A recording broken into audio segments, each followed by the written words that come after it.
And greetings. Happy Wednesday. Welcome to the Steve Deace Show here live and on demand on BlazeTV radio and podcast with Todd Erzin and Aaron McIntyre.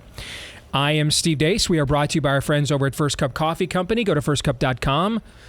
Use the promo code DACE to get 10% off when you give them a shot. They are a phenomenal coffee company with a flavor for every freedom-loving American, and they support your values as well. Firstcup.com, promo code DACE to get 10% off. Firstcup.com, promo code DACE, and if you subscribe, you'll get an additional 10% off for the life of your subscription at firstcup.com, promo code DACE. Also want to let you know that if you are not yet subscribing to Blaze TV, I mean, you've already missed out on so much great work that's been done from our very good friend and colleague Steve Baker on January 6th. So many great original specials we have going on right now. We've been telling you about the Matt Kibbe series on Anthony Fauci. That is fantastic. Among the best things we've ever done on this network. Not to be outdone also is the new feature from our also friend and colleague, Sarah Gonzalez. Voter fraud exposed, how elections can be stolen. Looking at you, Michigan in particular. Sarah spends a good deal of time in this special in the state of Michigan. And if you want to get kind of a preview of what's in store, if you watch this, Sarah and I were texting back and forth about her work here in this endeavor a couple of days ago, and one of the thing and what she told me is I'm more black-pilled than ever. So there you go. And that's pretty black. That is, man. I mean, if she's not already Vanta Black, she was already pretty close. All right, so you do not want to miss this. Voter fraud exposed, how elections can be stolen. Just one of the many things we do exclusively, and you can see now we are doing much more original content and programming beyond the daily shows here now on Blaze TV. So never been a better time to get a Blaze TV subscription than right now. Go to blazeoriginals.com/Deace. That's blazeoriginals.com/Deace. You'll get $30 off your annual subscription if you use the discount code VOTERFRAUD. Discount code VOTERFRAUD at blazeoriginals.com/Deace. No prophet of woe and lamentation here today. Apparently even Daniel believes that he is deserving of something called a vacation. I don't recall. You guys know what verse in Jeremiah he was like, all right, hey, I'll be right back. I got to take a vacay. No?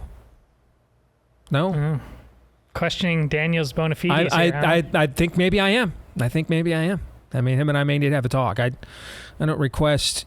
Maybe that's why they were minor prophets. They took time off. They took vacay. Is that why they were minor prophets? The major ones were really dedicated. They were there the whole time with woe and lamentation. The minor ones are like, it's seasonal. Maybe he's finally been thrown in a cistern somewhere. Let's give him the benefit of the doubt. That could happen. If you know Daniel, that would not be a shocker either. Indeed.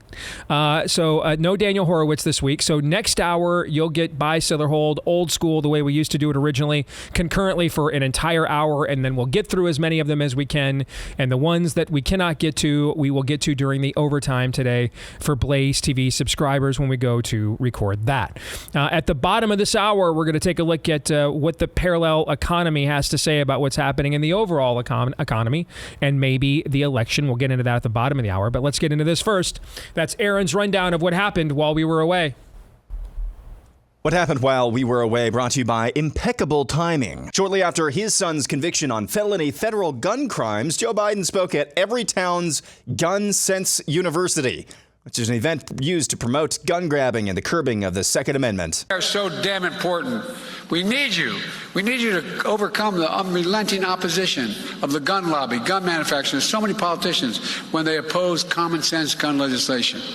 I used to be when I was no longer the vice president, I became a professor at the University of Pennsylvania. Before that, I taught a constitutional law class, and so I taught the Second Amendment. There's never been a time that says you can own anything you want.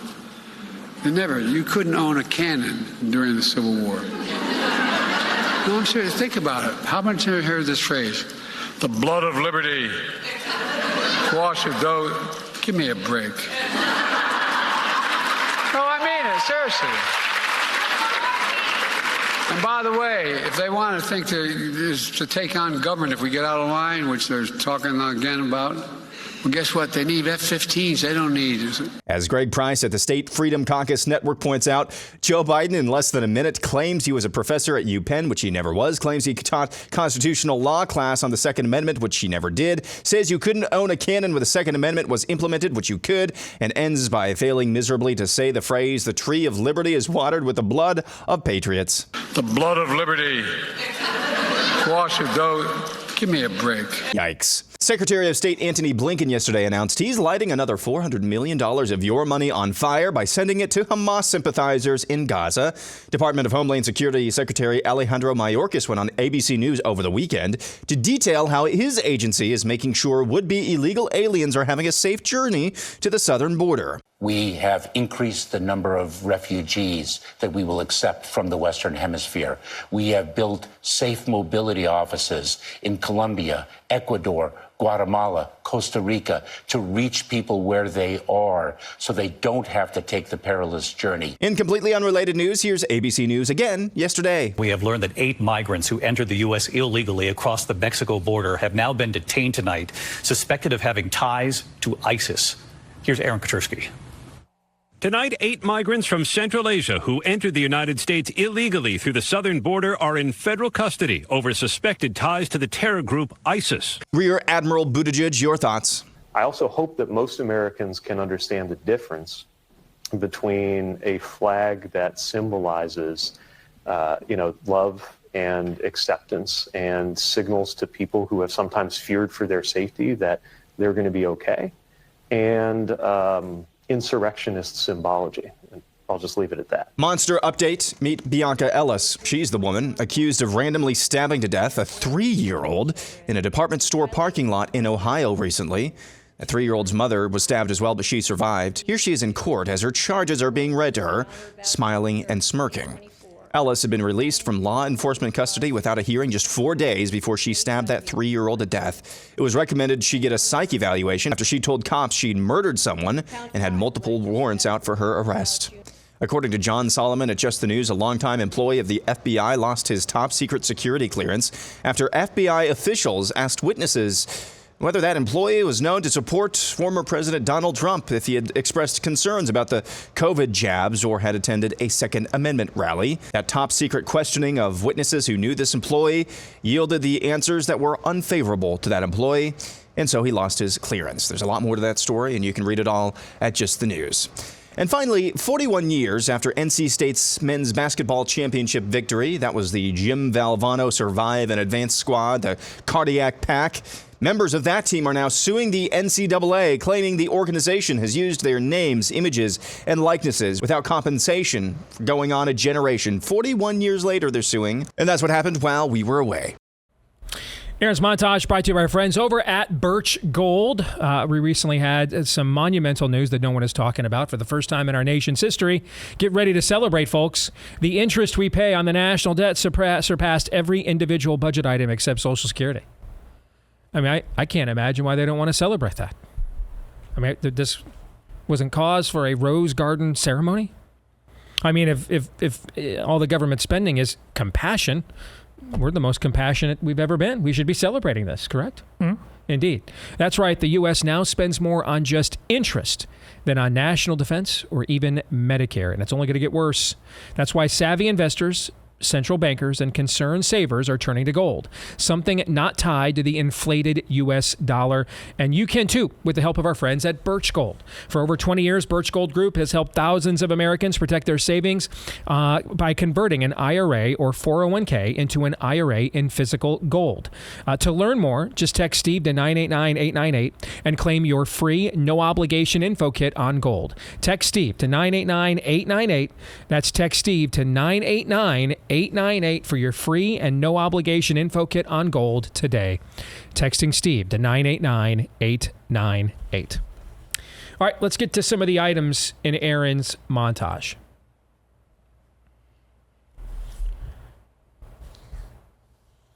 All right,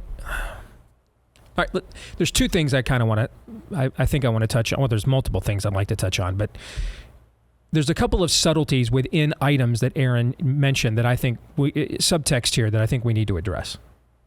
Number one, okay, I mean, again, it's obvious that the president has advancing stages of dementia and is barely hanging on here and cannot communicate and be understood. Nevertheless, we know enough of the stuff he's referring to know what it is that he's trying to say. Okay. Well, anybody else concerned? Is this like the 8th or 9th time since Biden's been president? He has implicitly or de facto threatened a portion of the American people with F-15s. I mean, this is just he's brought this line up many, many times. Yes. Yeah, he does it on the regular. Yeah, I mean, the implication here is, you're gonna, we're coming after you with F-15. Okay. Yeah. That's number one. While at the same time, Rachel Maddow is over there saying, I'm worried about Trump throwing me into a camp in the exact same news cycle as the current president is saying this. Correct. What you're listening to their base do is cheer the mocking of the founding creeds and slogans of the country. So hard to do. Let's set aside the liberty, refresh. Set that aside for a minute. Okay. Hard to do. All right. We're sitting in a very dangerous time where I don't care what your politics are. It just isn't safe that the most powerful man in the world, his brain is broken at this level. It's just not a good and safe thing. Okay. But set that aside if we could for a moment, because that's not going away anytime soon, right? Mm-hmm. Right. What you have here, do you guys remember the 2016 election cycle?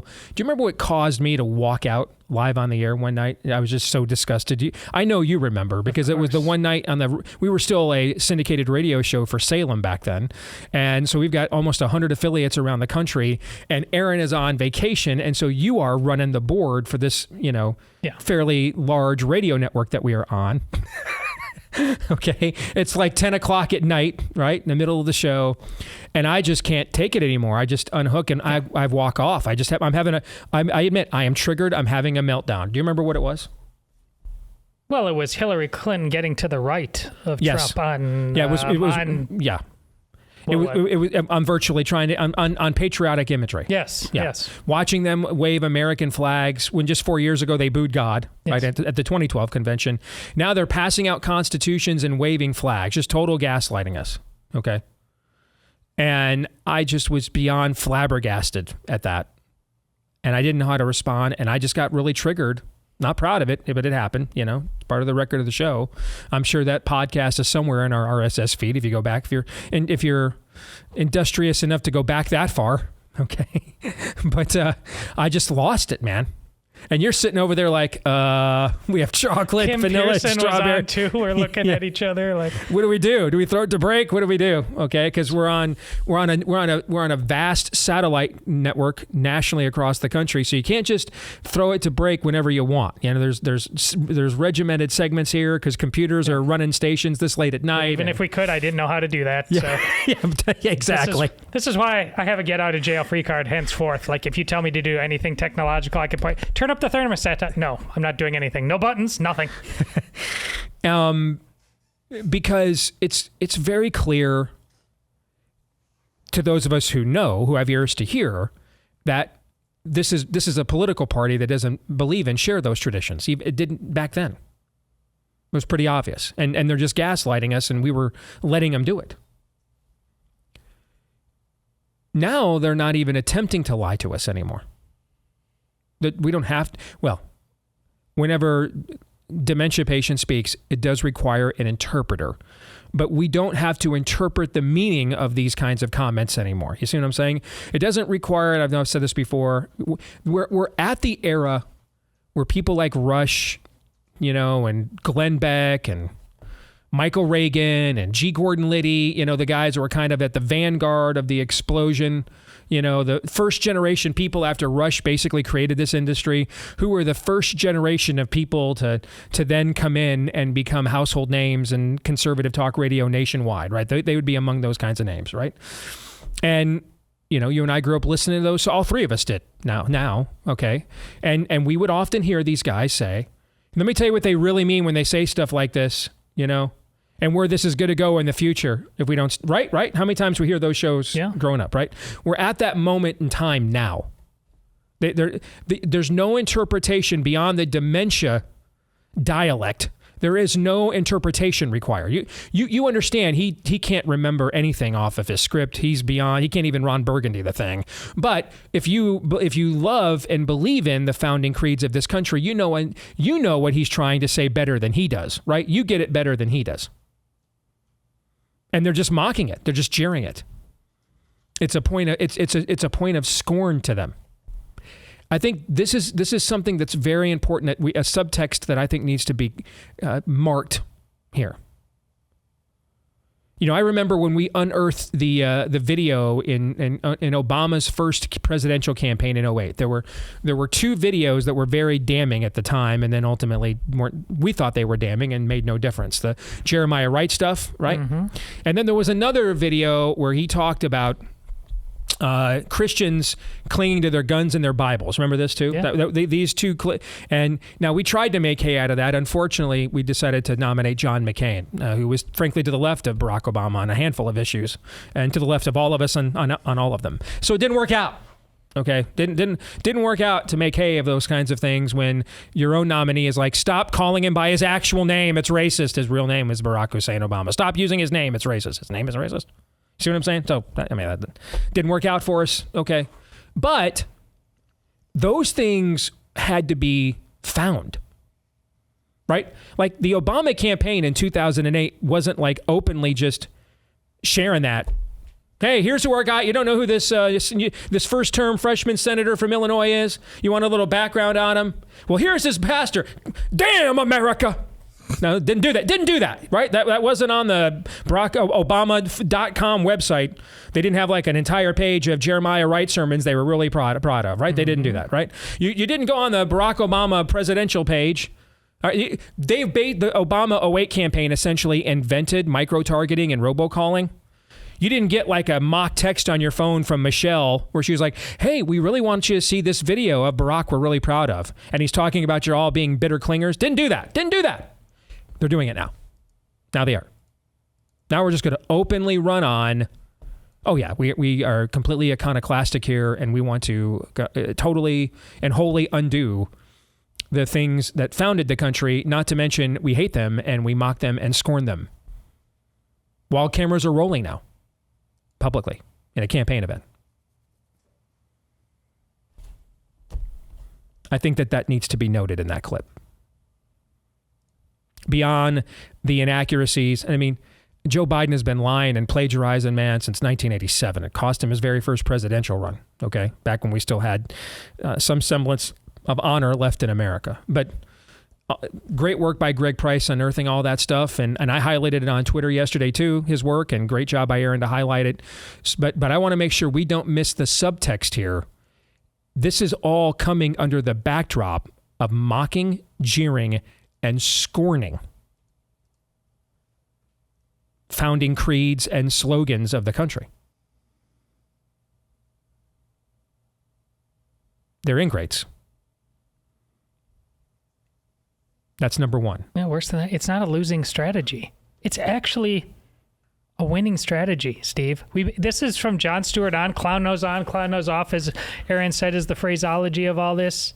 There's people are in to this. The founding fathers are meaningless to most people. Certainly the normies, many people on the right, they don't feel it messages, old dead white men, everybody buys into that. They have no sense of the actual sacrifice or risk, lives, fortune. It's like with the attention span we have and the addiction to comfort, that's not a narrative that wins to most people. The cynicism, the glibness, think we're being clever, it even works on people on the right. They resent having to do anything that the founding fathers have to do. So that's what I think. To your point, we have to ask the question: why? Yes, he's insane, but just because Biden is old, that's not the only reason he's saying this. No one, and to the degree, either people don't care or they don't know. In Aaron's entire montage there, what do more men at least a plurality of them know about an entire montage than all the other things. And it's the last thing. Which we're going to talk about here in a second. Okay. Yes. Yeah. That's where their emotional bandwidth goes. That or what's happening to fictional canon in Star Wars. And they don't care about this stuff. Well, to your point, we went from they're going to attempt to take our own patriotic imagery and co-opt it and use it against us to, since what you just said is true, they now believe they don't have to do that anymore. Right. They can just urinate on it. Yes. They can just defecate on it. I mean, they can just slander it openly. And all the normies and half the people on our side all believe, well, we got to keep up with the times. We have to evolve. And that's what they're banking on. Yeah. Yes. I mean, you're right. This is indicative of who they think their audience is and what they think of their opposition or the lack thereof, that they just don't even have to camouflage it or anything anymore. They don't even have to do that. You're correct. Yes. Which brings me to the last item here. There's another subtext involved here as well with the NC State basketball story. Because this is a lot of this is going to be focused on NIL and how it's poisoning college sports and taking away an honor system of meritocracy and just turning it into mercantilism and everything else. And all that, I fear, is coming true. Okay? But there's there's another subtext here I want to make sure we don't miss. These NC State basketball players are all in their 60s. This game was 42 years ago. I remember it well. It was the very first college basketball game I ever watched. Turned me into a fan. Was a massive upset for the national championship. But this isn't, what Todd fears and others like him fear when we talk about this. Some 19-year-old third-string running back who's lucky to even be on scholarship rolls into Mike Loxley's office at the University of Maryland last spring and demands $100,000 or he's transferring. Right?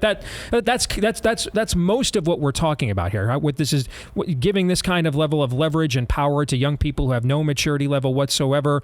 As we sit here right now, there are well over 1,000 college football players sitting in the transfer portal with no place to go. They got in there thinking that they were worth something they weren't, and they don't have a place to go. And this has gone on for the last 2 or 3 years, and the numbers in basketball are very similar.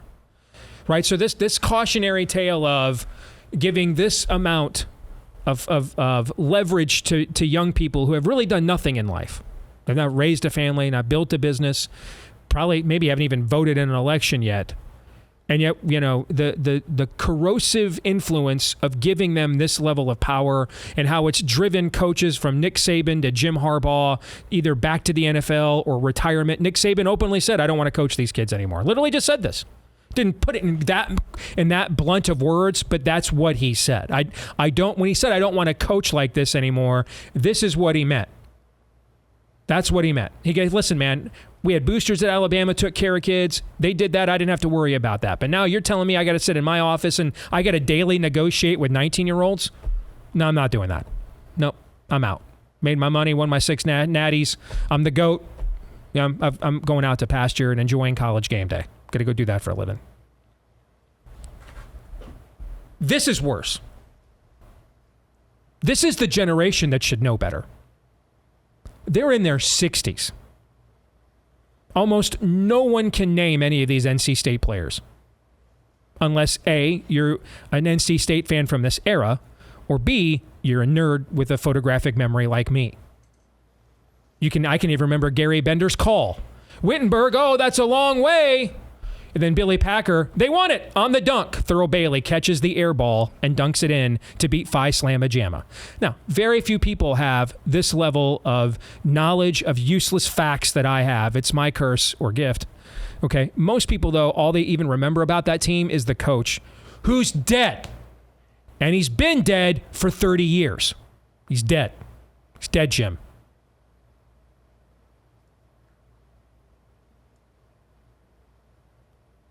To try and go back in your 60s. Frankly, you guys operated under a paradigm where your scholarship was worth more than you were at that time. We didn't have a 64-team field. College basketball wasn't a mainstream popular sport other than John Wooden in America. Was nowhere near the popularity it is today. There weren't as many games on TV. ESPN was in its infancy.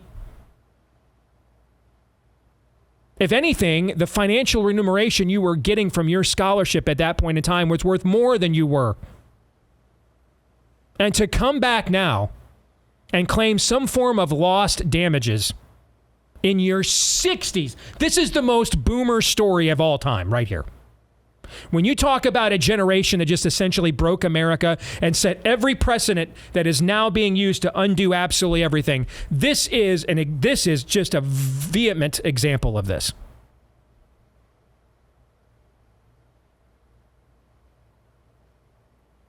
To now go back and say, in your 60s, where is my cut?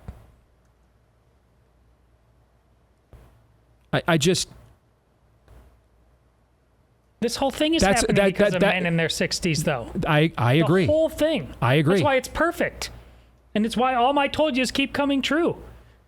That it's guys who just want this more than anything else in their life at the age of 60, which allows 19-year-olds to leverage them like that. It's all perfect. And there's just too much money out there, I'm told. So why shouldn't they get their cut? What cut do they deserve?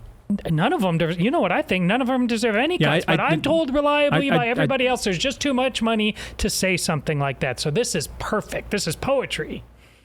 Oh, that I agree with. I mean, there is a poetic irony here, for sure. Okay? But this idea that it's the younger generation that's going to finish us off and everything else, and every generation always thinks that about the next generation. But yeah, we are in a terminal generation with the next generation. That is 100% true. But why? Didn't happen in a vacuum. It didn't. It did not happen in a vacuum.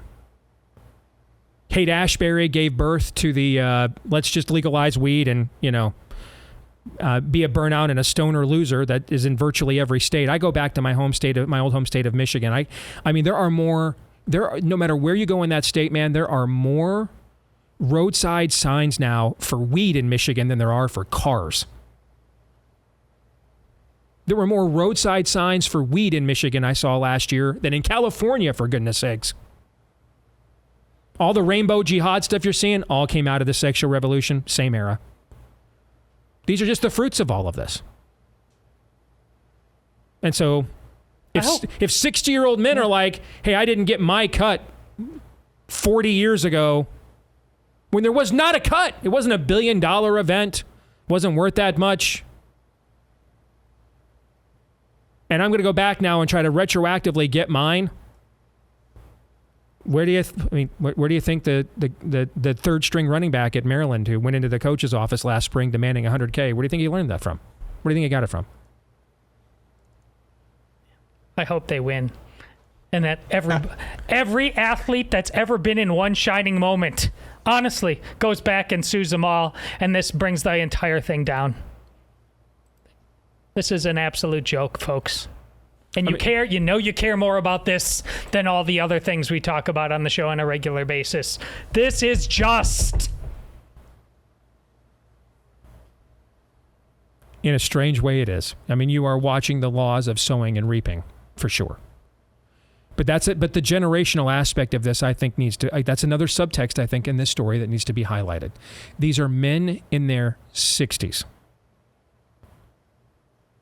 The only reason anyone knows who any of them are is because of the platform they were given from this experience. And to then turn around and say, we were shortchanged? Are you kidding me? You owe the system money. It's the other way around. But again, where was this behavior learned? Where was the rainbow jihad learned? Where was cannabis stores and weed for, weed and smoke weed on every corner? Where was that all learned? We know the answer.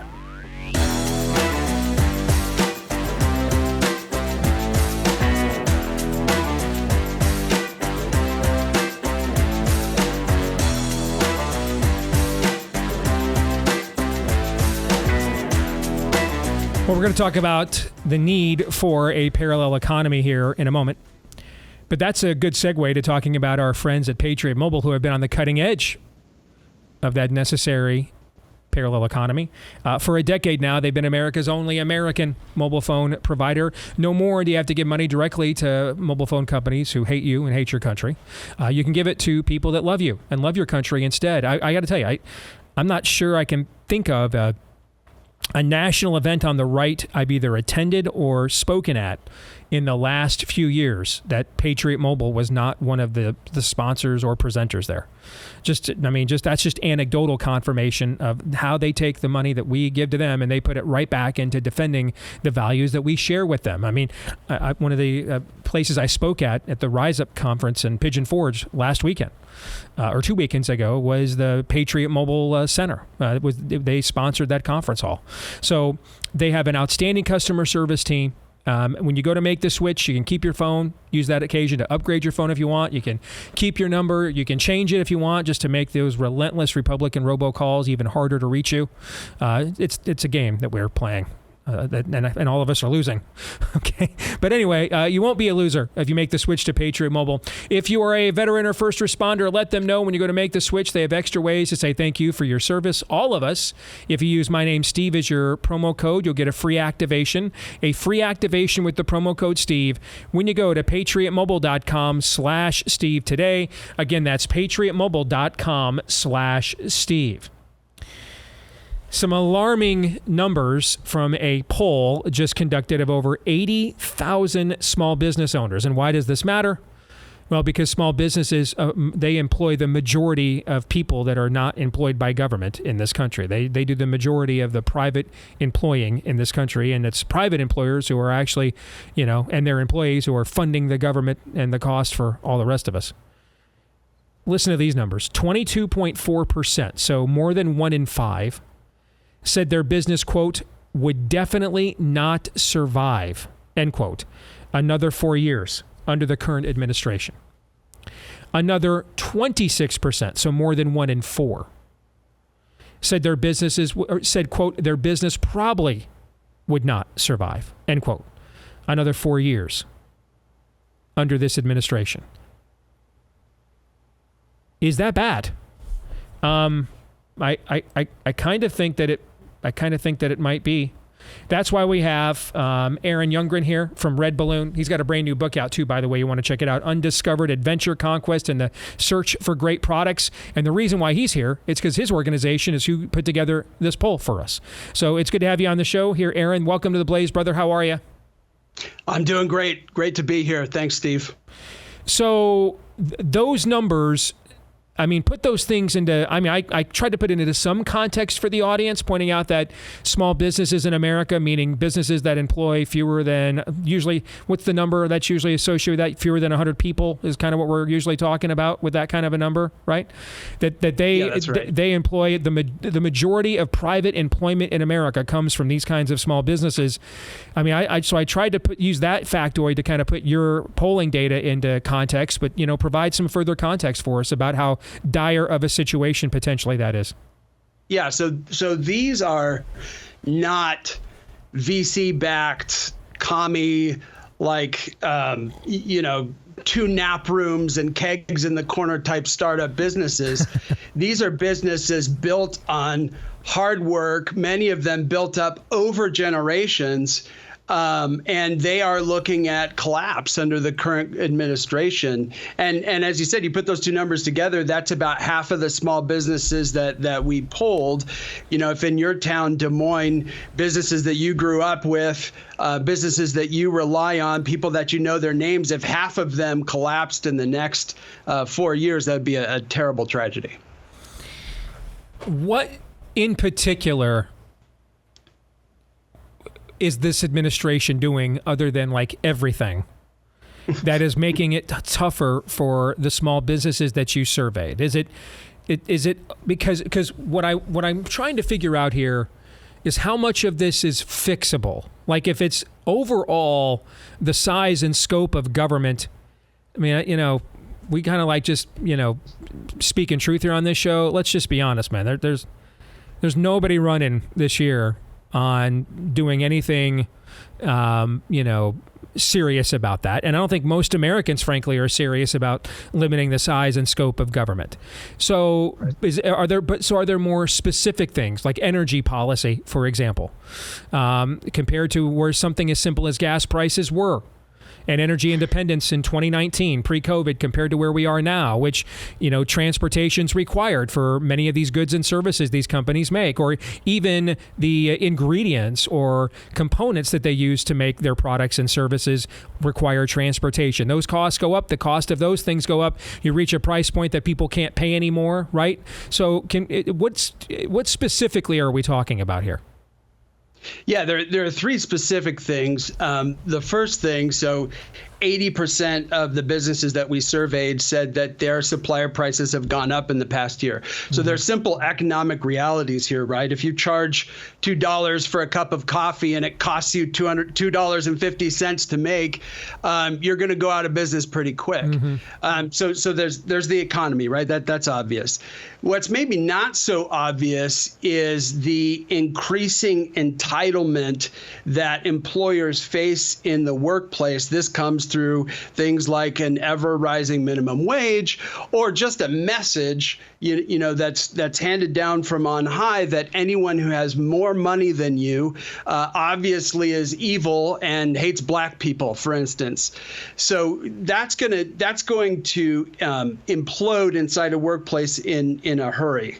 And then the other thing is just we live in an increasingly litigious environment in the workplace.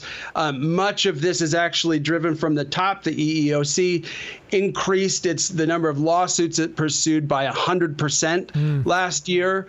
3 out of 4 employers say they have been involved in an employment lawsuit in the last 5 years. Wow. So you have these forces at work that, a large multinational business has some of the armaments in place to prevent these catastrophes, but small businesses simply don't, and oftentimes they can't afford to do that. So those are very specific things that, with the alternatives on the ballot this year, are achievable policy outcomes. So clearly, then that helps to quantify why so many of these kinds of small businesses are in the dire situations that they are in. Let's have a broader discussion for a few minutes, if we could, about the parallel economy. Let's actually define what that is. What is it? So there's a growing number of businesses. I mean, people talk about the parallel economy. I find that typically they're talking about many things, right?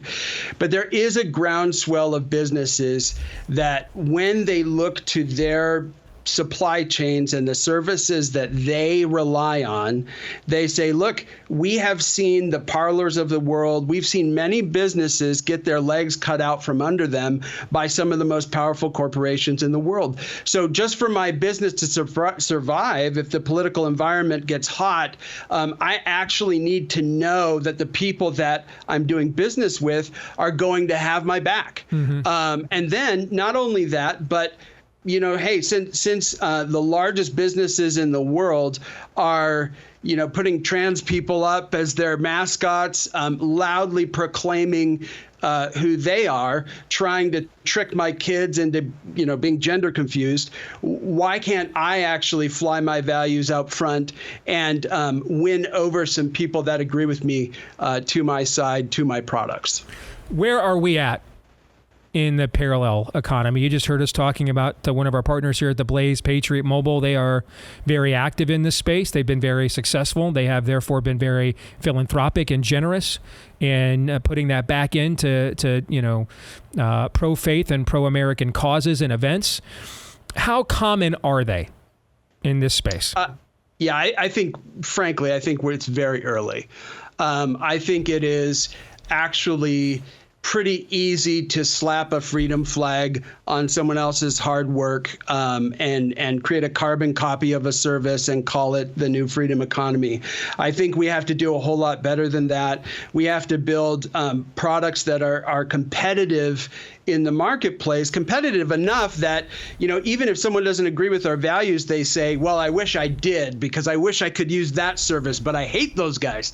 That's where we need to be. I would say that it's really early, but you do have a lot of businesses doing the daily grind and hard work. We know this here at Red Balloon. We've developed many innovative services, but it is absolutely hard work, and you have to go out and do that work, or you can't claim a place in our economy. And this kind of gets to the general theme of your book, the idea, particularly of people of faith, making products that are not just for profit, but they're also prophetic, that they're changing the world, the way that when our forefathers in the faith created adoption agencies and hospitals, those things continue to be influential and world changing and impactful to this day. That's kind of what you're talking about.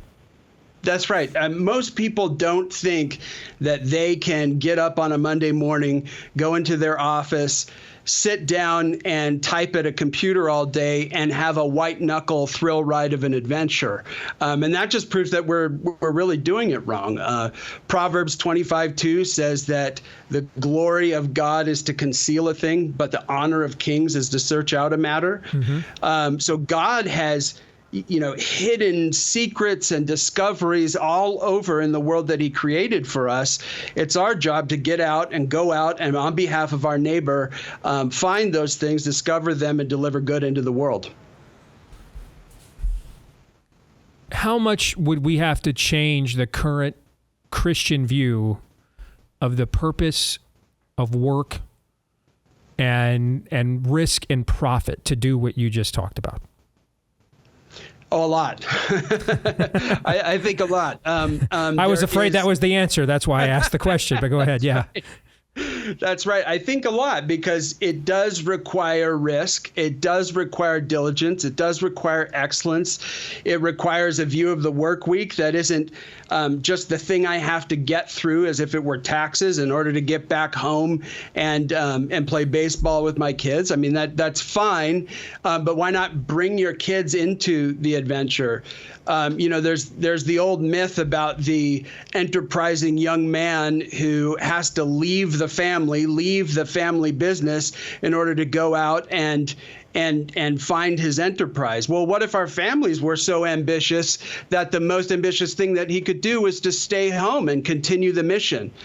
We just have to change everything that we think about what work is there for. Well, you just used the word mission. I was just going to ask you, it sounds like we need to look at this less transactional and more missional, that this is less about bringing home the amount of money I need to meet my needs or live the American dream that we all covet, but to see this as a more missional, vocational pursuit as well. Like this is an opportunity for me to leave a legacy, to have a cultural impact. I don't just have these gifts to pay the power company and the utilities board or Uncle Sam, but I was given these gifts for even a higher purpose than that. That's right, and that really is the way that business works. No matter how many influencers, quote unquote, on LinkedIn or Twitter tell you they've figured out the magic secret that you can go and, now twirl around 3 times in the street and you're going to have 1 million followers and $1 million. Actually, the way that God created the world requires faith. It requires you to go out and plant seeds, to set aggressive goals, to dream big things and hope for miracles, and then trust him with that. And I think we would be a lot better off if we were setting those aggressive goals and pursuing them step by step, planting, watering, trusting God for the growth. Great stuff, Aaron. Appreciate the conversation and really appreciate the polling work you guys did here, talking to a group of people that are largely forgotten today, even though they're doing the most of the living, dying, and bill paying in the country at the moment. So thank you for that as well. You bet. Great to be here. Thank you. You bet. That's Aaron Youngren from Red Balloon. And I get emails from you guys all the time. I've recommended Red Balloon numerous times. Hey, I'm looking for work in a place that doesn't hate my values. Is there a place I can go? Red Balloon actually is that place. I think it's redballoon.work, I think is the website, Todd. And you can check out Aaron's book as well. Undiscovered Adventure, Conquest, and the Search for Great Products. All right, thoughts on both the broader conversation that we just had with Aaron about looking at work and skills more missionally than transactionally, but also some very alarming data from over 80,000 small businesses that they surveyed earlier this year, too. I knew that would be good, but wow. And it dovetails, again, providentially, perfectly with what we talked already about on the show. What is your purpose? Period. What is your purpose?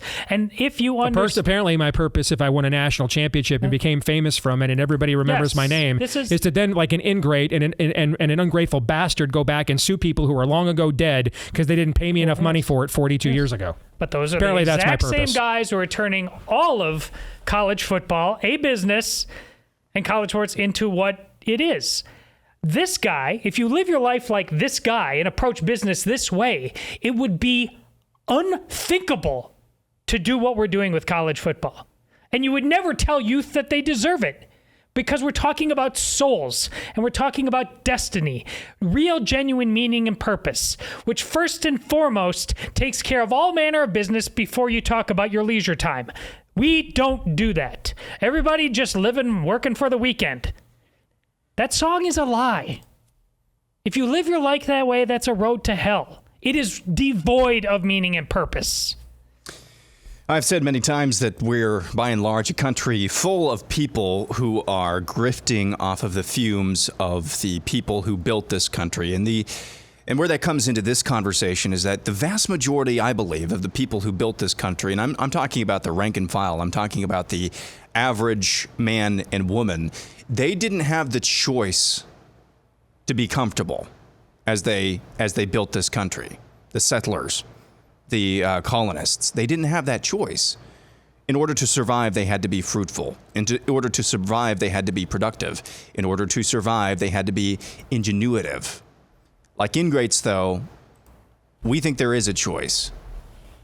And we're not looking back at that heritage with anything other than, there is a heritage there? No, we're just trying to accumulate stuff in order to be comfortable. It's idolatry of the worst kind. Yes. I'm a capitalist. I'm not a materialist. Correct. Yeah, I'm not a materialist. I mean, there is such a thing as too much money. There is such a thing as you have enough money. There is. There is. Okay, there is. I agree that someone is worth what the market says they are worth, because in a fallen world, that is a preferable option as a check and balance on sinfulness than having a group of elites determine, who are sinners and won't admit it, what everybody's worth is. But I also reserve the right to, in that other pursuit of capitalism, to say, that goes too far. You're really not worth that, and no one should be. You're good. You're making more than enough. Hour 2 is next.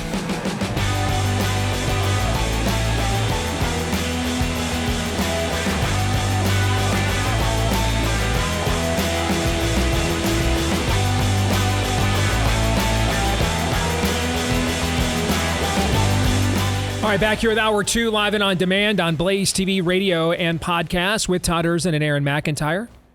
I am Steve Deace. Let us know what you think about what we think via the stevedeace.com inbox. You can email us, steve@stevedeace.com, DEACE. Like us on Facebook, me, we, and Gab. Follow me at Steve Deace Show on Twitter, Getter, Instagram, and TikTok. You can also, if you're a podcast listener, we would love it if you would leave us a 5-star review if you like the show, of course. If you don't, well, we wouldn't ask you to lie, but if you kind of do, we would ask you to exaggerate. Also, you can hit subscribe, or if you're on iTunes, follow, and that way every time we do a new episode, it will show up in your feed every single time, and we thank all of you that have done either or both of those things for us. The thousands of you who have. They are, each and every one of them, greatly appreciated. So will be, hopefully, the thousands more we'll be getting soon.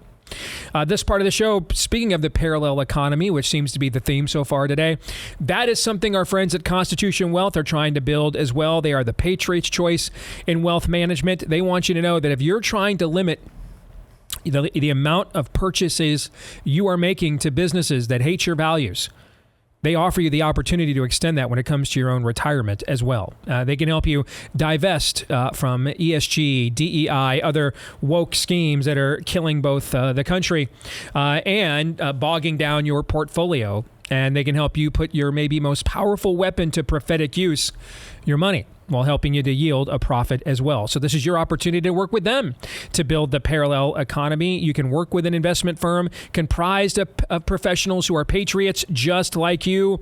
Work with an advisor who shares your values. Why work with anybody else? Schedule a free consultation today when you go to constitutionwealth.com/blaze. Schedule a free consultation today when you go to constitutionwealth.com/blaze. It is now time for buy, sell, or hold. Aaron has the submissions. Todd and I have not seen any of them.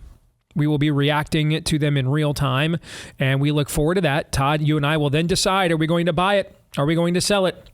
Once per episode, you are permitted to hold. But if you do, it will be seen as such an egregious act of cowardice. Really effeminate. If you look at the actual translation there of the word in the New Testament, liars, thieves, adulterers, fornicators, homosexuals. We often attribute that translation in English to homosexuals, but the most precise translation actually is effeminate men. That's usually talking about homosexual men. Effeminate men is the precise calculation. So speaking of which, if it's a pretty long walk to go wherever we're going, and I'm scared. And you're going to want to take a short walk when we get there. It's dark and full of terrors. Yes, all right. Speaking of effeminate men, by showing that you are one of them by holding, all right, you'll be inspected by the one of the most renowned effeminate men in our culture, Senator Lindsey Graham. I'm going to trust the science. Stick on the straight path, the narrow path. Let's find out. Aaron, you may fire when ready. Let's begin with Jeff at Jeff15551554, who says Caitlin Clarks is a very good basketball player who is being used by social engineers to distract and help Biden win re-election. I'm going to sell. And I get a bunch of these kinds of notes every single day. Like I just did a few minutes Everything ago. is a distraction. Yes. Or a troll. Steve, stop moving your hand. It's a distraction. Biden's going to win. Or it's a troll. Like I think some of this is, do they do a lot of things to distract us? Sure. But the reality is most of the distractions we just prefer them, as Todd points out. Most of our countrymen want to be amidst distractions rather than reality. Okay? So it doesn't necessarily, everything require a globalist plot. I go back to my own movie. Okay? We didn't come up with that one. You did that one all to yourselves. Sometimes you amaze even us. All right. We want to be distracted. We prefer it. We prefer that as a species. So when I say we, I'm not necessarily talking in this case about the collective audience here. I mean, if you're tuned in here today, chances are it ain't for our good looks or that, wow, these guys just are really charming and witty. No, I mean, this is straight with no chaser. So if you're tuned in here today, it's not for any other side reasons other than you're a truth seeker and we are seeking it with you, but understand we are a shrinking minority, and not just in the country, on the right, not in the broader country, but on our own team. The distractions are where most of us want to live, not in reality. But I mean, I get these kinds of emails all the time, just like on the NC State thing. Do you think it's possible they're doing this to troll and show how ridiculous? No. There's no 4D chess being played. No. I know, and I think there's almost, I think, a desire, and I get that because I'm with you. I think the only thing more frightening than a few shadowy elites are in charge is if nobody is. See what I'm saying? I think that's more frightening. And so I think some of this desire to say, well, that has to be a distraction or that's a plot, and to connect these dots is, I think, one, maybe in many cases you're trying to be discerning because we have seen examples of that. But then two, I think there's a desire for us to believe that someone is in charge. Someone is in charge. But it's not a shadowy group of elites. They would like to be. They're all going to die. and be judged by their maker.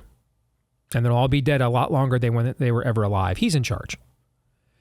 Now, when you're under a Romans 1 judgment, he removes that restraining hand like we talked about on Theology Thursday last week. When that happens, it can look like chaos, and it can appear as if no one is in charge, right? It can still appear that way. But ultimately, we only get to that appearance because someone is in charge, right? God's the one that hands down that judgment. Mm-hmm. So there's no 4D chess being played by anybody, particularly anybody with an R after the name. No way. Okay? It's just, in many cases, it's just, we're just that craven as a species, particularly without God. I love how this question seems to predispose that, like, we really had our eye on the ball before Caitlin Clark came along. And I'm like, yeah, right. Where are we focused? Honestly, it's the opposite is true with Caitlin Clark. This is why I'm so strong. People are getting an opportunity to see that Steve was absolutely right about what the WNBA is. But a lot of people thought about theoretically, and okay, conservative guy says league is woke, and yet no, everybody gets to see. I can see that, I can hear them on sports radio, and again, I do this because it's sociological for me, both nationally and locally. The humana dance that the sports bros are trying to do, to not honestly say these are just a lot of angry minority women, minority race, lesbians, what have you, who are just bitter because she looks like that and she won't say the things that they want to say. And all the sports radio is glitching because of this. It's good. It's the opposite. If we're actually being distracted in a good way. She is a genuine, just like Riley Gaines, there's a Joan of Arc character to all of us. But the problem is Caitlin Clark hasn't quite realized, and by extension her family, because she's still a young woman. But if she is Catholic and she has said the things about being a Christian that she has said in the past, she's got to realize sooner or later that she's got to go all the way on this thing. That's a tremendous observation, Todd. Well done. Amen. Next, whoops, I accidentally advanced too far. Next, we're going to go to Dacian Memes for Unvaccinated Fiends, who says if Ken Ham were to build a life-sized replica museum of the Tower of Babel, that would make him quite the Nimrod. Nice. See what you did there. I do see what you did there. Yeah. Man. That's great. That'd be fun. Try the veal. Yeah. Yes. But I'll buy. All right. I see what you did there. I'll buy. Yeah, sure. Pat's third sugar buddy says Joe will pardon Hunter within a week after the election, regardless of the outcome. Yeah, buy. I could buy that. I think the only reason that it wouldn't happen sooner is if they do have that debate here at the end of the month, and he just, blinks out. And then they've got 2 months leading up to an open convention to replace him. And this is just one of the last acts he commits as president. So he does it sooner. You see what I'm saying? Mm-hmm. But yeah, either way, it'll be done in some way, shape, or form that will not involve interfering with an election outcome, not providing the Trump campaign any form of a talking point. So it'll either be the last disparate act of a father who's retiring this year, or it'll be done after the election has been determined, one way or the other. Next, this is from Micah Toole with kind of a wordy submission. We'll see what you guys think. Conservative voters should be more afraid of a Trump victory than a Biden victory. Not because Biden world would be better, but because when we demand our own way, especially when that way is askew, God gives us over to it. Donald Trump has proven to be pro-abortion, pro-tranny, and openly blasphemous. If God gives us another term of Trump and he acts how he is right now, it could be the end of America as God punishes us for rejecting his discipline for the past 4 years. I'll buy. Yeah, there's enough there. A couple days ago, I was talking about how this may be preferable, Trump winning, to any alternative other than Biden that they know they don't have in their grasp, because they're clearly happy and have been successful to just ultimately tear down Trump, and Trump has shown that he's not capable of picking all the best people, that he wasn't particularly aware of what was going on around him when he was even younger. If he would win this thing and just let's see. Do any of us really think that most of the reasons Trump wants to win are selfish reasons? Even if they benefit us. I mean, if he wins, the biggest thing is already going to be accomplished. Haha, I'm back. We have to be honest about this. It doesn't mean it's absolutely going to happen, but there's signs that this could very well be the outcome. So if I agreed with this, I wouldn't be making the decision I've already made that I will be supporting him and voting for him in the election. Okay. But do I think that this is a possible outcome of all of this? I do. I think it's possible. Sure. So I will buy it because I think it is possible that this is the outcome. I think we have to be,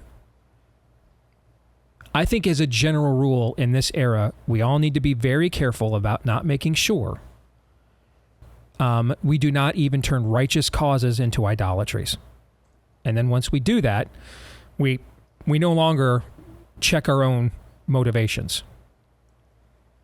And when we don't check our own motivations, we end up becoming exactly like that which we claimed we were opposing. And that's how we turn even righteous causes into idolatries. Okay? So I could do an entire show, frankly, on this post because it also ignores... It acts as if he was... See, this is my biggest complaint about this whole process, regardless of which side of this you are on. And it's been my biggest... It's been my complaint. When I say the whole process, I mean from every side. I mean, the Trump people are acting this way. The anti-Trump people are acting this way. There's this idea that this guy wasn't president before and doesn't have a record. And so we have to take his statements and then project them. Just like I posted this morning, that actual election results matter more than projected results. I know this is a weird era, but I remember when I did sports talk radio, we broke down the games. And when there weren't games to break down, we were bored. Now, the games are boring, and we want to break down what we think is going to happen. And that's way more interesting to us than the actual games themselves. Why? Because we're idolaters. And that's another way of saying we're more interesting to ourselves than anything else. We have exchanged the creator for the created, and we're the highest being in the created world ourselves. So there's a record there, okay? And decisions were made.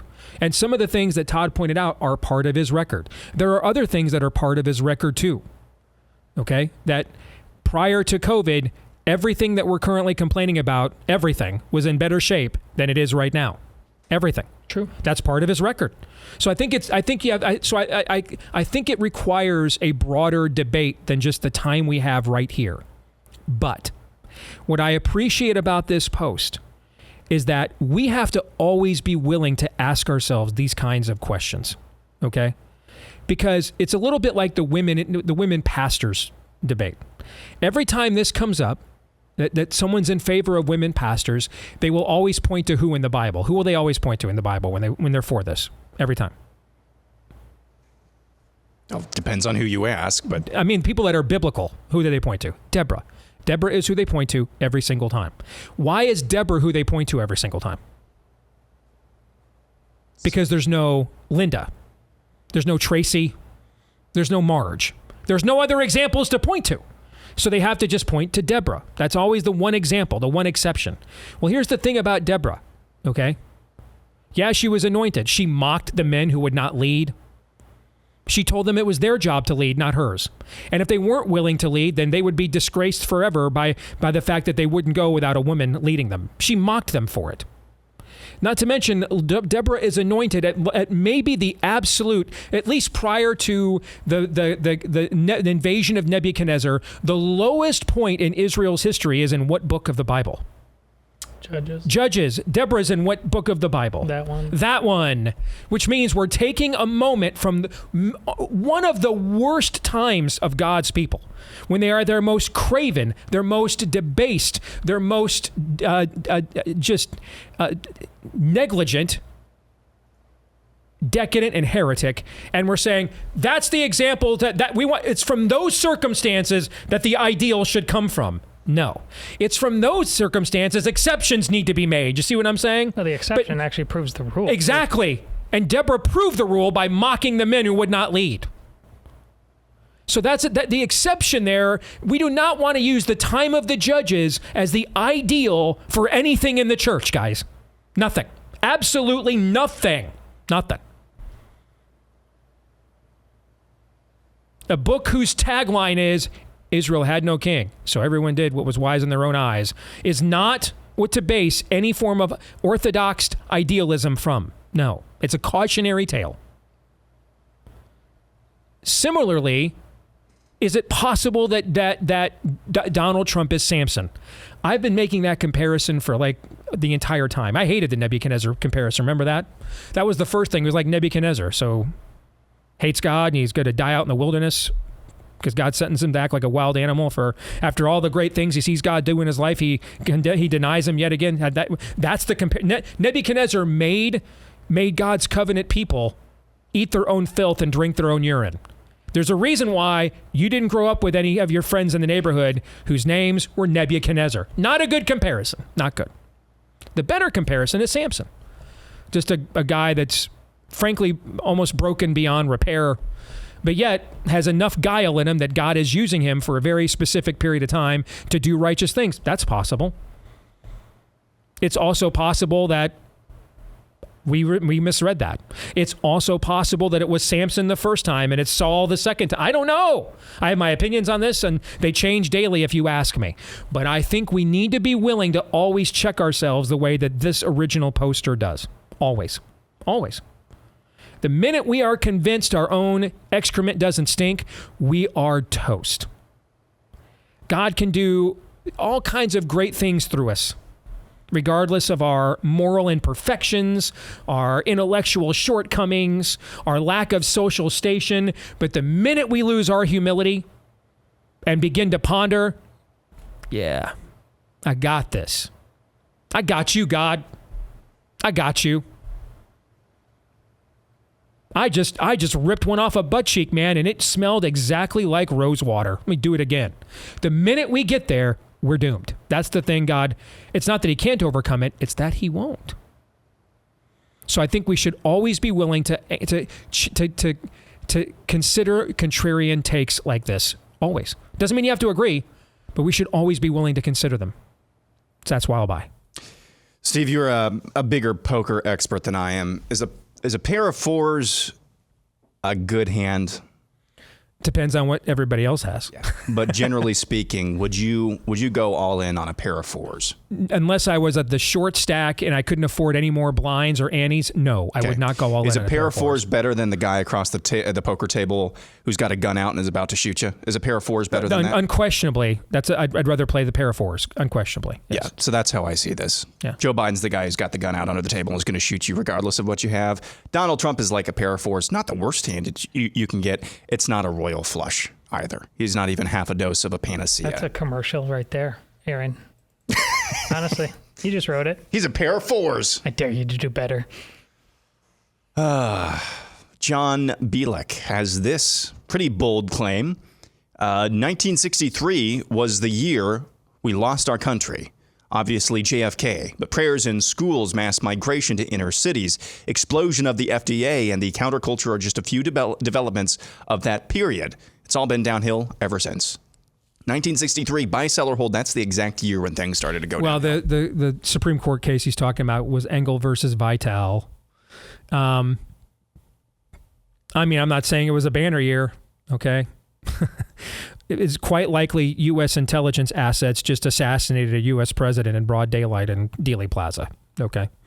We got rid of prayer in public schools. I would argue the counterculture and some of these other things happened a little later, starting with the British invasion and some of the things that led into that. You're still 4 years away from the summer of love in 1963. But in that general era, I don't necessarily disagree with that general era.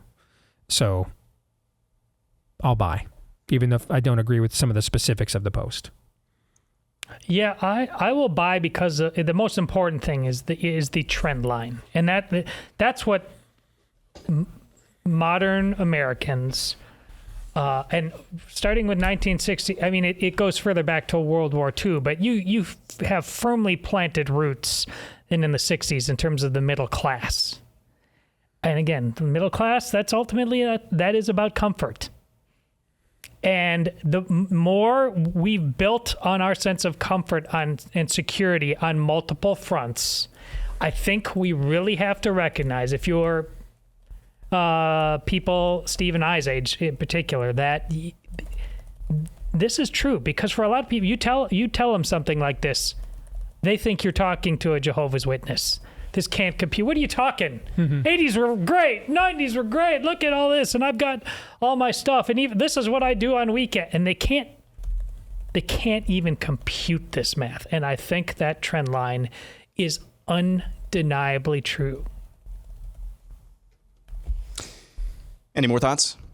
Moving on. Toys in the Attic says the people who talk about being on the right side of history are really just assuming they're going to get to write the history. That's very good. That is very good. Sure. I will buy. Very good. Yeah. Lawrence is next. The Phillies coast to the playoffs, winning the NL East, and lose in 3 games in the divisional series. I mean, the baseball playoffs are so entirely random. Didn't the Seattle Mariners win 120 games one year and not win the playoff, not win the World Series? So, sure, that outcome is as possible as any other. All right, so I'll buy. Okay, I can't believe how checked out I am from Major League Baseball. I mean, it's, speaking of unfallible, I have no idea who's in the league anymore. I don't know. Are the Phillies in first place? I mean, they are in first place. They're off to a great start. Braves lost Acuna again. They've been scuffling. Yeah. Yeah, and that's all. Everything you just said is news to me. That's unbelievable. Next, Pugilist says aliens are the great lie that Paul talks about, leading to the great falling away that reveals the man of lawlessness. I think it's possible. So I'll buy. I don't think that's nuts. I think it is possible. I'd need more. Like if you wanted to come up again, if you buy into the futuristic, premillennial notions of eschatology on any level at all, then what would I'm sure there are things we haven't even considered yet. But among the things in our finite, 5-pound or less human brains that we could begin to prophetically contemplate, could we come up with a better explanation that would cause people to move on after millions of people around the world just disappear in a rapture, other than they were taken by aliens? You see what I'm saying? That doesn't mean there's not another great lie they could come up with. But if we got together and focus grouped it, for an hour on a whiteboard. Don't ever ask that of us, please. Sweet Jesus. No, not that. I got a shiver up my spine when you said that. Aaron. Is that happening this Saturday? Yes. Blink at me if you understand that weekend we will never commit our time to such an enterprise. Let's just commit the next 30 seconds then. If we did that, if we just give ourselves an hour, would we come up with something in our finite brains based on the limited knowledge of the universe we have that would more fit what would cause people to just and kind of move on? You see what I'm saying? And buy a collective lie of where all these people went. Than that, would you? So that's what an anal probe looks like, huh? Yeah, exactly. Okay, yeah. Nice. Yeah. Next, we go to Toasty Mitts Politics. The overuse of the separation of church and state, coupled with the escapist mentality, is a demonic plot to keep Christians apathetic and uninvolved in American politics that has allowed the uniparty and the decline of our country. Absolutely. I think that's true. I think you would add, and I say this, I think you guys would agree with me based on our recent conversations about eschatology. It seems to me that's a variable that I'm only coming to understand more and more by what you guys tell me about the reason why various fundamentalist tribes, evangelical tribes, check out. Because of at times, no, I don't. And I've asked you what's the volume? What are the numbers we're talking about? That would seem to be at least one variable amongst other variables in there. Yeah, I agree, but I also think in our own sinfulness,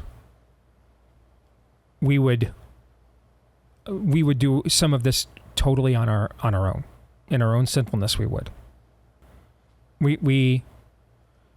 Our natural state throughout history there's never been, I can't think of any form of reform movement or righteous cause that was on the cutting edge of the issue. You see what I'm saying? They got out ahead of the issue they were opposing. They're always in reaction to things. And often it is a delayed reaction. And often that reaction's delay is only abated because now the cost of ignoring it is greater than it was the cost of your comfort to confront it. And I love our founding tale and origin as a people. I don't think we have to embellish it at all. I don't think it's required to make everybody some Nicene Creed Christian when they all weren't. Most of them were, but not all of them.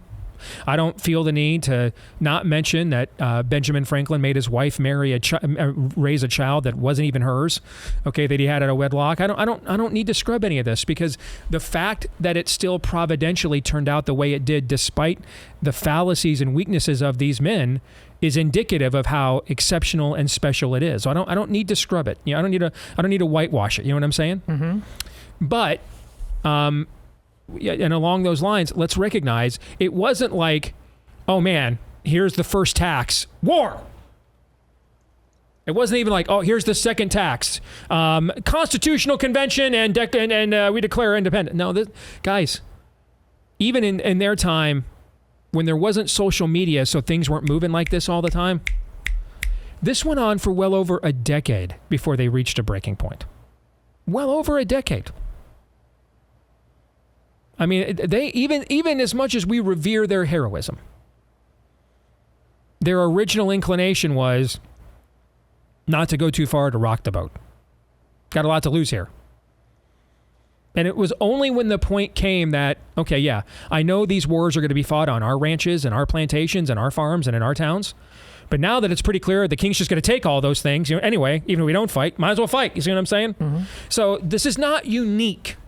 What is unique is the level of comfort now that we have to jackhammer through. That's what is unique. But the idea that there was a layer of comfort that caused people to look the other way, not unique. Okay? I was reminded, I love the movie Airplane. It's one of the most quotable movies of all time. William Shatner's character walks in and says, I'm in a panic. What do we do? What do we do? And his underling says, what if we just tried ignoring it and see if it'll go away? Okay. That's not unique, guys. That's human history, starting with the very first sin. Adam's like, I'm good. We're sons of Adam. That's who we are. And it's only when the cost of standing up to it is no longer exceeded by our comfort that we do.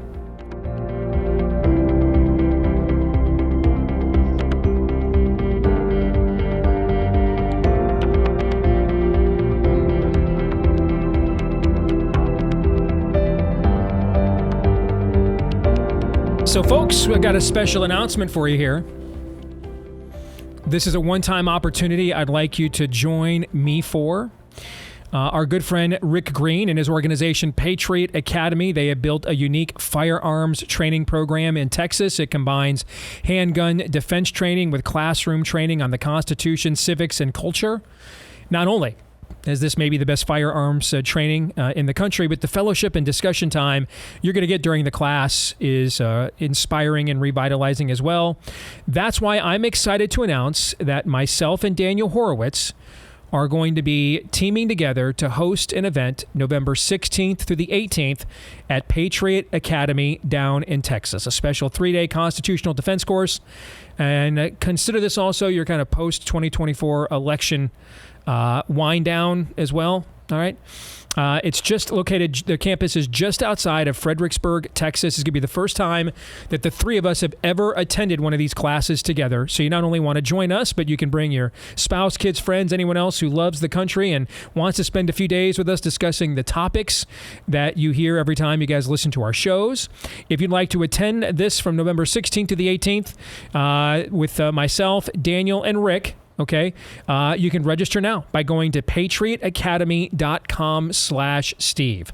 That's patriotacademy.com/Steve. Spots are limited, so register today. patriotacademy.com/Steve, or just email defense@patriotacademy.com. That's defense@patriotacademy.com. All right, let's continue on with buy, sell, or hold. Aaron.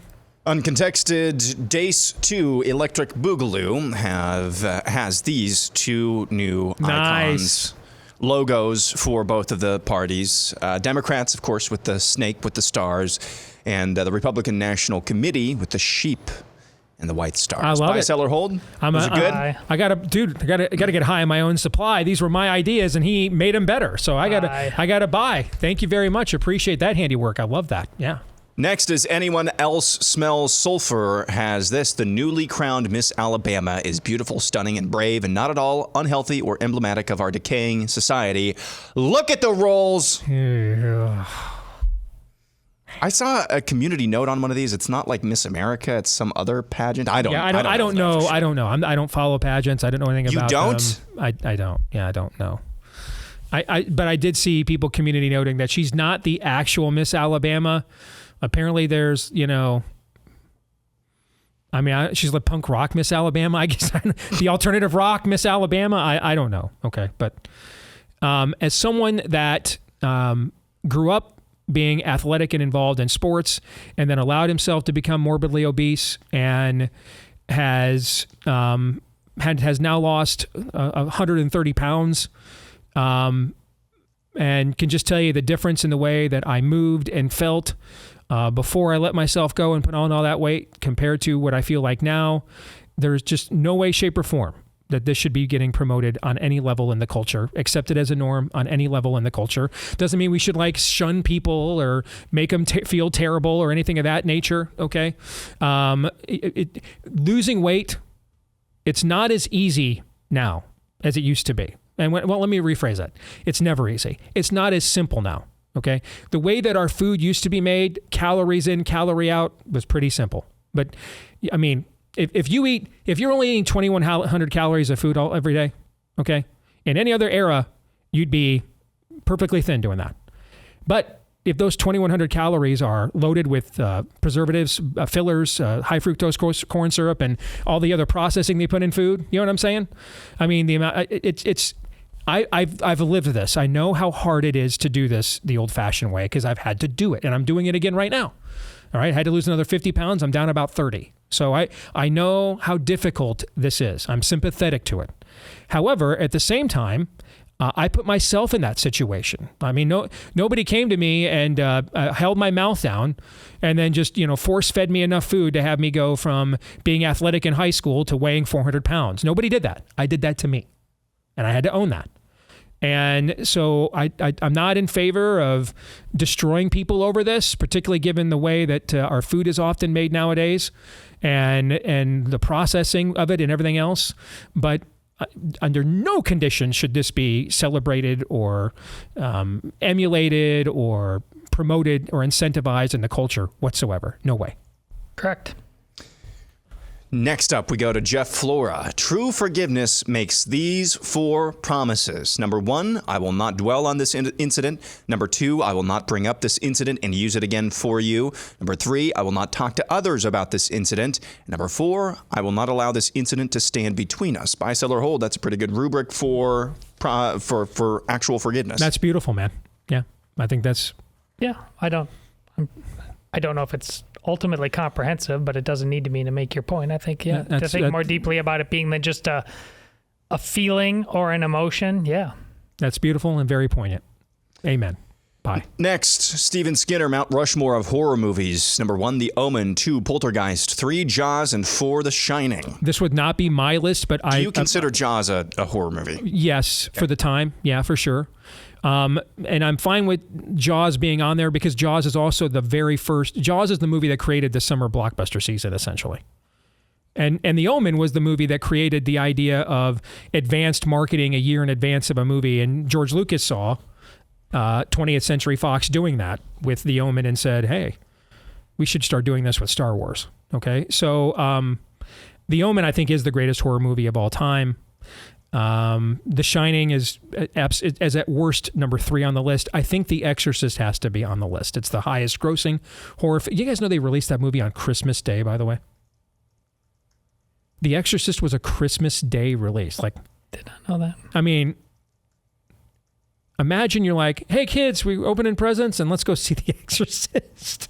And that was 50 years ago. The Exorcist has to be up there. Okay, to me, those 3 are non-negotiables: The Omen, The Exorcist, and The Shining. If you want to say you've got to have one of the old Universal horror films, like Bela Lugosi's Dracula or Boris Karloff's Frankenstein, because those are the OGs, I'm okay with that.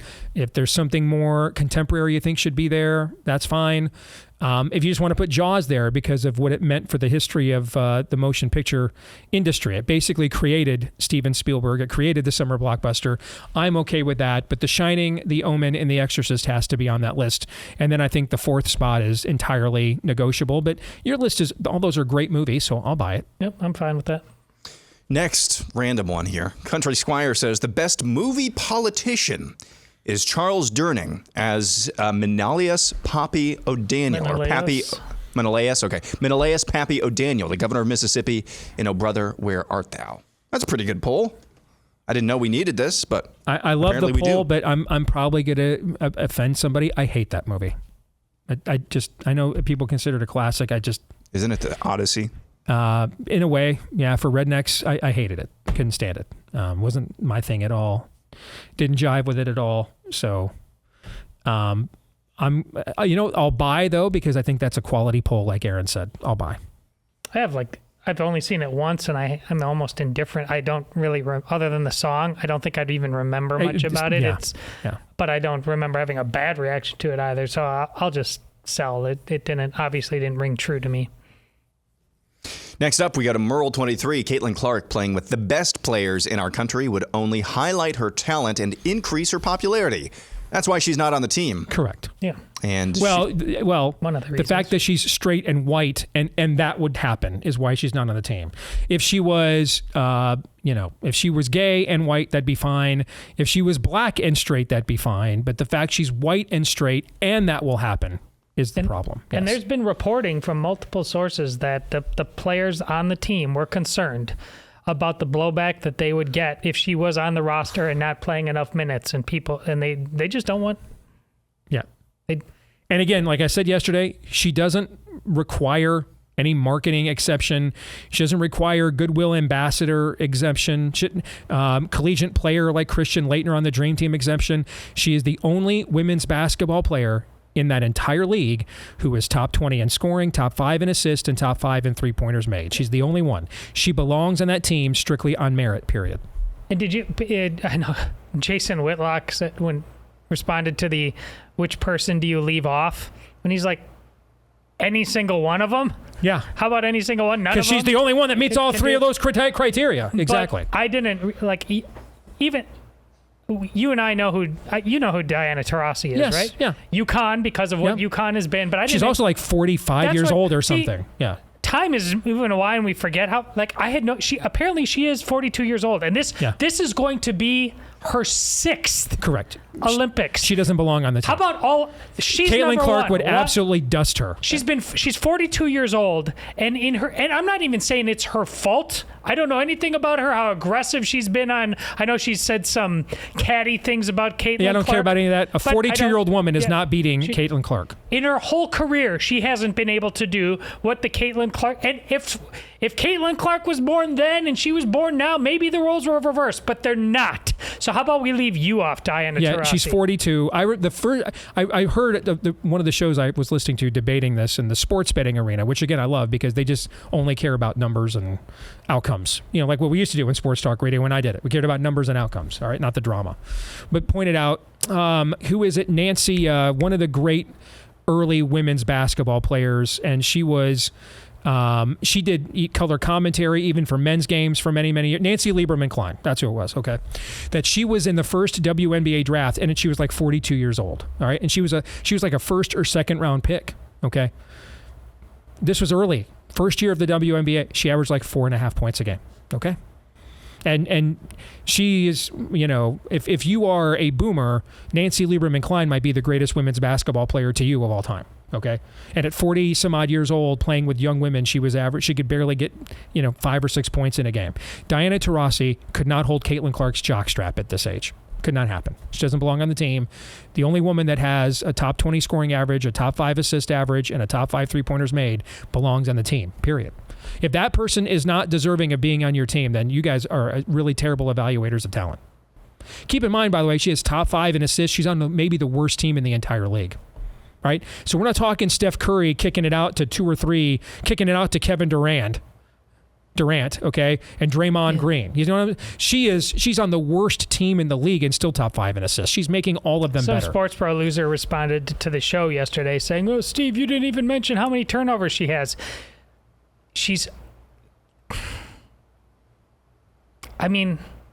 I have to tell you, Sports Bro, man, do you if you have that much responsibility on this team and you're putting up that kind of number, you're going to have some turnovers. Yeah. Terry Bradshaw had more interceptions and touchdowns in his entire career, as did Joe Namath, by the way. Should we take them out of the Hall of Fame? This is one of them only won the most important game in NFL history, and the other guy was only part of the first dynasty of the entire Super Bowl era. Well, the second one. Your Packers were the first. But yeah, come on. That is straining, and that is the Sports Bro version of straining a gnat to swallow a camel. Okay. There's people out there that within all the swirling narratives, they're actually, she's kind of having a tough season. She's already the greatest rookie ever in the league. Correct. In terms of already, and we're not halfway through the season. There's already more than once she's already done something that no other rookie's done, or only 2 or 3 rookies have ever done. Yeah. Next up, Steve Senny says, when Todd reads the Bible and he gets to parts that show God's wrath and judgment, he pauses, goes to his pantry, and pours himself a double apple cider vinegar and just on the rocks, just to quench his physical thirst for more. I'm good with that. Have you ever had vinegar on the rocks? That's the only way I have. That's the only way? Yeah. Next, Bob Brooks says the majority of Christians don't understand that praying for revival is similar to calling down an artillery strike on your own position. Well, I'll buy. This goes back to the meeting I was at with some Christian leaders last May, and the elder statesman in the room got up like Ben Franklin at the Constitutional Convention, man. He goes, "I've been going to meetings like this for decades, praying for revival, and it suddenly dawned on me, do we all know what we're really praying for here? Because we are way too comfortable to be accepting of revival. So what we're really asking is for the Lord to let things get a lot worse. That's what we're really asking. Are we really aware that that's what we're asking for here?" Yeah. So I'll buy. Yeah. This is exactly why I said, as dumb as it is, I hope that NC State lawsuit goes through. Just let the dominoes keep falling. I want this thing to completely come down. Absolutely. It's absolutely what must have happened. Sage Ninja Padawan says, sadly, we're closer now to any time ever in the 60s, 70s, or 80s to World War III between Russia and NATO. Oh, I will sell on that.